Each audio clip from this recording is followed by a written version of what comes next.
What's up mga kalods? This is Lods Mark TV. Please like and follow on my page. O karong adlaw atong storyahan ang about sa kang Matrix girl o si GTH girl na congratulations sa yahan no, kay despite of what happened sa Iron Man na katong nagtrending siya, kagawas na siya karon sa yahang outside world na siya karon sa Matrix no. Ibalik na siya sa Matrix. So dili gid lalim pod ang yang nagian kay based sa mga post or komento na mabasa no na siya depression or something na lugi ang negosyo niya na siya mga gusto sa atong panggobyerno na usbon or unsa ba para kanimo girl or sa katong si Matrix girl, padayon lang sa imong kinabuhi, second chance na nimo una unta i-correcto nimo tong mga mali nimo na moves no.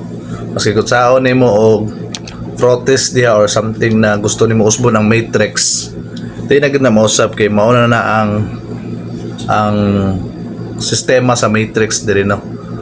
So grabe kayo ka power iyang gibuhat na ang mga pulis iyang gipagukod, pero siya karon murag nawaswasa na siguro to na unta dili na niya usbon og usab, may pagmagkuha na lang siya, content creator na lang siya no, mag-start siya og vlog kay naga naman siya followers niya, malimtan niya tong mga fans na nahitabo sa iya ha.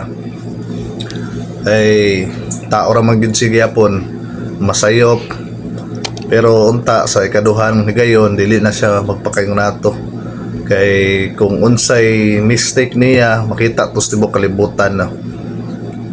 I-judge tayon siya diri sa ato ang Matrix world no.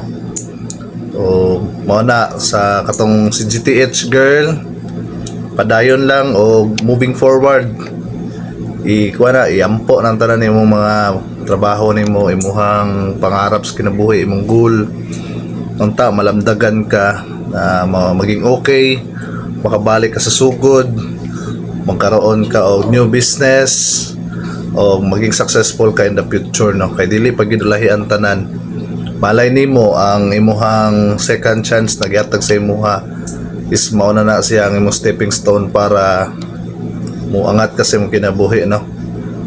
Og ayaw lang gyud hunaw na atong mga negative na gistorya sa imuha or gi-comment sa imuha. Importante ang karon kung unsa man ang imong sitwasyon karon na nakagawas na ka, padayon lang og enjoy lang nimo ang kinabuhi. Ayaw lang gyud pabadlong kay diri sa Matrix world og badlongon ka anajud kay kapadulungan when it comes about sa katong nakakuan ka sa Kabilya Homes, di ba?